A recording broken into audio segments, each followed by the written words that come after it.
EVM hacking പരാതിയുമായി ബന്ധപ്പെട്ട് പുറത്തുവന്ന വിവരങ്ങൾ ശരിയാണെങ്കിൽ ക്രിമിനൽ കുറ്റമെന്ന് രാജ്മോഹൻ ഉണ്ണിത്താൻ MP. അന്വേഷണം ആവശ്യപ്പെട്ട് ആഭ്യന്തരമന്ത്രിക്ക് പരാതി നൽകും. ഏത് ഉന്നതനായാലും ശിക്ഷിക്കപ്പെടണമെന്നും രാജ്മോഹൻ ഉണ്ണിത്താൻ MP പറയും. വാസ്തവമാണെങ്കിൽ ഗുരുതരമായ ഒരു കുറ്റകൃത്യമാണ്. ഇത് കോൺഗ്രസിൻ്റെ വേദികളിലോ UDFിൻ്റെ വേദികളിലോ ചർച്ച ചെയ്യേണ്ട ഒരു വിഷയമല്ല. ഇതൊരു ക്രിമിനൽ ഒഫൻസാണ്. ജനാധിപത്യത്തെ അട്ടിമറിക്കാൻ നടത്തിയ ഹീനമായ ഒരു ശ്രമമായിട്ട് വേണം ഇതിനെ കാണാൻ. ഇത് വാസ്തവമാണെങ്കിൽ, അതല്ല വ്യക്തികളെ അപമാനിക്കാനും അവഹേളിക്കാനും അപകീർത്തിപ്പെടുത്താനുമാണെങ്കിൽ ആ വാർത്ത പുറത്തു കൊണ്ടുവന്നവരെ ശിക്ഷിക്കേണ്ട ഒരു നടപടി കൂടിയുണ്ട്. അതേസമയം പാർട്ടിക്ക് മുന്നിൽ ഇതുവരെ പരാതി എത്തിയിട്ടില്ല എന്നതാണ് KPCC അധ്യക്ഷൻ സണ്ണി ജോസഫിന്റെ പ്രതികരണം. പരാതി വരട്ടെ, നമുക്ക് അതിന്റെ പരാതിയുടെ സ്വഭാവം നോക്കി ആവശ്യമായ അന്വേഷണം നടത്താം. എനിക്ക് ഇതുവരെ നേരിട്ടാരും പരാതി തന്നിട്ടില്ല. മാധ്യമങ്ങളിൽ നിന്ന് മനസ്സിലാക്കി പരാതി ഉണ്ടെങ്കിൽ അന്വേഷിക്കുമെന്ന് ഞാൻ ഇന്നലെ കാസർഗോഡ് നിന്ന് മാധ്യമ സുഹൃത്തുക്കളോട് വെളിപ്പെടുത്തിയിട്ടുണ്ട്. തെരഞ്ഞെടുപ്പ് കമ്മീഷനും EDക്കും പരാതി നൽകാനാണ് BJPയുടെ നീക്കം. പണം ഒഴുക്കി തെരഞ്ഞെടുപ്പ് അട്ടിമറിക്കാനാണ് ശ്രമിച്ചതെന്ന് BJP ജില്ലാ അധ്യക്ഷ ML അശ്വിനി പറഞ്ഞു. UDF സ്ഥാനാർത്ഥികളുടെ സാമ്പത്തിക ഇടപാടുകളും അന്വേഷിക്കണമെന്ന് ഇവർ ആവശ്യപ്പെടുകയാണ്. EVM മെഷീൻ ആക്കാത്ത രീതിയിൽ അതെങ്ങനെയാണ് EVM മെഷീൻ ആക്കാത്ത രീതിയിൽ? ഇലക്ഷൻ കമ്മീഷൻ ഇത്ര കൃത്യമായിട്ടാണ് ഇലക്ഷൻ നടന്നുകൊണ്ട് വന്നിട്ടുള്ളത്. അപ്പോൾ അതിന് താള വെക്കാൻ വേണ്ടിയിട്ടും അതിൻ്റെ അഗൗരവമാക്കാൻ വേണ്ടിയിട്ടാണ് ഇങ്ങനെയുള്ള കാര്യങ്ങൾ ചെയ്യുന്നുള്ളത്. ഇതിൻ്റെ ഭാഗമായിട്ട് ഇവിടുത്തെ MLA, കാസർഗോഡിൻ്റെ MLA ആയിട്ടുള്ള കർലേട്ടർ മായിനും അതേപോലെ ഉദുമ MLA ആയിട്ടുള്ള നീലകണ്ഠൻ ഇതിക്ക് നമുക്ക് ഉത്തരം നൽകണം. ഞങ്ങൾ ഇത് ആവശ്യമായിട്ട് ഇതിൻ്റെ പൂർണ്ണമായിട്ടുള്ള അന്വേഷണം നടത്തണം എന്ന് ഇലക്ഷൻ കമ്മീഷനുക്കും അതേപോലെ EDക്ക് ഞങ്ങൾ പരാതി കൊടുക്കുന്നുണ്ട്.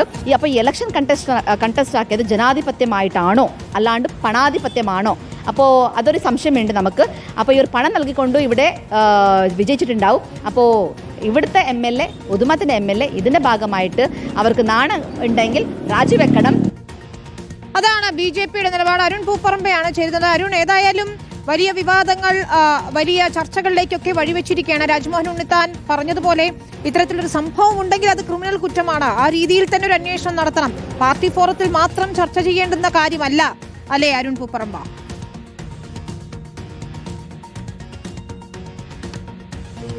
തീർച്ചയായും വിനീത, അത് തന്നെയാണ് രാജ്മോഹൻ ഉണ്ണിത്താൻ MP സൂചിപ്പിച്ച കാര്യമാണ്. അതായത് ഇത് പാർട്ടി ഫോറത്തിൽ മാത്രം ചർച്ച ചെയ്ത് അവസാനിപ്പിക്കേണ്ട ഒരു വിഷയമല്ല, ഇതൊരു ക്രിമിനൽ കുറ്റമാണ് എന്നതാണ് രാജ്മോഹൻ ഉണ്ണിത്താൻ വ്യക്തമാക്കി. അതുകൊണ്ട് തന്നെ ഇതിൽ തെരഞ്ഞെടുപ്പ് കമ്മീഷന്റെയും മറ്റും അന്വേഷണം, അതോടൊപ്പം തന്നെ ആഭ്യന്തര വകുപ്പിന്റെയും ഉൾപ്പെടെ അന്വേഷണം ഇതിൽ വേണം എന്ന തരത്തിലാണ് രാജ്മോഹൻ ഉണ്ണിത്താന്റെ പ്രതികരണം ഇന്നുണ്ടായത്. ഇത് സംബന്ധിച്ച് ഇതുവരെ ഔദ്യോഗികമായി തെരഞ്ഞെടുപ്പ് കമ്മീഷന് ഇതുവരെ ഒരു പരാതിയും ലഭിച്ചിട്ടില്ല. എന്നാൽ BJP അതിൽ പരാതി നൽകുമെന്ന് അറിയിച്ചിട്ടുണ്ട്. ഇന്ന് തന്നെ തെരഞ്ഞെടുപ്പ് കമ്മീഷൻ അത് സംബന്ധിച്ച പരാതി നൽകും.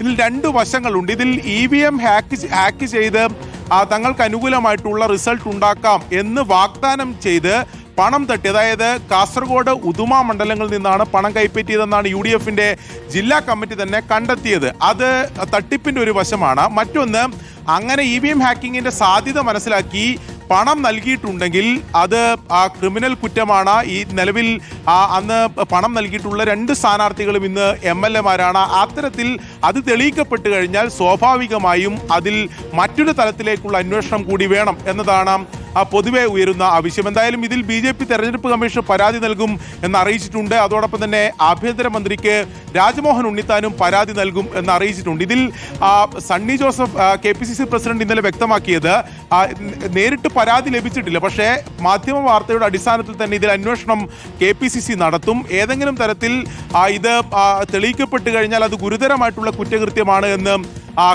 KPCC പ്രസിഡന്റ് ഉൾപ്പെടെ പറയുന്നു. എന്തായാലും ഇത് UDFിന്റെ ജില്ലാ കമ്മിറ്റിയിൽ ചർച്ച ചെയ്താണ്. UDFിന്റെ ജില്ലാ കമ്മിറ്റി തന്നെ ഇത് കണ്ടെത്തുകയും UDFിന്റെ സംസ്ഥാന നേതൃത്വത്തിന് ഇത് സംബന്ധിച്ച് പരാതി നൽകിയതാണ്. അതോടൊപ്പം തന്നെ മുസ്ലിം ലീഗിന്റെ ഒരു MLAക്ക് പണം നഷ്ടപ്പെട്ടു എന്നതാണ് ഇപ്പോൾ പുറത്തു വരുന്നത്. അതായത് കാസർഗോഡ് MLA ആയിട്ടുള്ള കലക്ടർ മാനുകാജിക്ക്. അതുകൊണ്ട് തന്നെ മുസ്ലിം ലീഗിന്റെ ജില്ലാ നേതൃത്വവും സംസ്ഥാന നേതൃത്വത്തിന് PK കുഞ്ഞാലിക്കുട്ടിക്ക് ഉൾപ്പെടെ നേരിട്ട് പരാതി നൽകിയിട്ടുണ്ട്. അതിന്റെ പശ്ചാത്തലത്തിലുള്ള അന്വേഷണവും നടക്കുന്നുണ്ട്. എന്തായാലും പാർട്ടിക്കകത്തെ അന്വേഷണത്തിന് അപ്പുറത്തേക്ക് തെരഞ്ഞെടുപ്പ് കമ്മീഷന്റെ ഉൾപ്പെടെ അന്വേഷണം ഇതിൽ ആവശ്യമാണ്. അതിൽ പരാതി ലഭിച്ചാൽ അതിന്റെ തുടർ നടപടികൾ ഉണ്ടാകുമോ എന്നതാണ് അറിയേണ്ടത്. ഇന്നലെ ഈ ആരോപണ വിധേയനായിട്ടുള്ള BM ജമാൽ ഇതെല്ലാം നിഷേധിച്ചുകൊണ്ട് ഇത് അടിസ്ഥാനരഹിതമായിട്ടുള്ള വാർത്തയാണ് തന്നെ DCC പ്രസിഡന്റ് ആയി പരിഗണിക്കുന്നുണ്ട്. അത് തടയുന്നതിന് വേണ്ടി സംഘടനയിൽ തന്നെയുള്ള പാർട്ടിക്കുള്ളിൽ തന്നെയുള്ള ചില നീക്കമാണ് എന്ന് പറഞ്ഞുകൊണ്ടാണ് വിശദീകരിച്ചത്. പക്ഷേ എന്നാൽ ഇത് കൃത്യമായി തന്നെ UDFന്റെ ജില്ലാ കമ്മിറ്റിയിൽ മുസ്ലിം ലീഗിന്റെ നേതാവായിട്ടുള്ള എന്നെ നില്ലിക്കുന്നാണ് ഈ വിഷയം ആദ്യമായി ഉന്നയിച്ചത്. അതിന്റെ തെളിവ് സഹിതമാണ് പരാതി നൽകുകയും ചെയ്തിട്ടുള്ളത്. എന്തായാലും ഇതിൽ ഏതെല്ലാം തരത്തിലുള്ള അന്വേഷണം ഉണ്ടാകും എന്നതാണ് ഇനി അറിയേണ്ടത്. അതാണ് BJP electronic voting machine hack ചെയ്തു എന്ന് പറഞ്ഞ് തെറ്റിദ്ധരിപ്പിച്ച് തങ്ങളും ഹാക്ക് ചെയ്തു തരാം കോൺഗ്രസിന്റെ സ്ഥാനാർത്ഥികളെ അല്ലെങ്കിൽ UDF സ്ഥാനാർത്ഥികളെ വിജയിപ്പിക്കാൻ എന്ന് പറഞ്ഞുകൊണ്ടൊരു തട്ടിപ്പ് നടന്നു എന്നതാണ് UDFന്റെ യോഗത്തിൽ തന്നെ ഉയർന്നു വന്നിട്ടുള്ള പരാതി.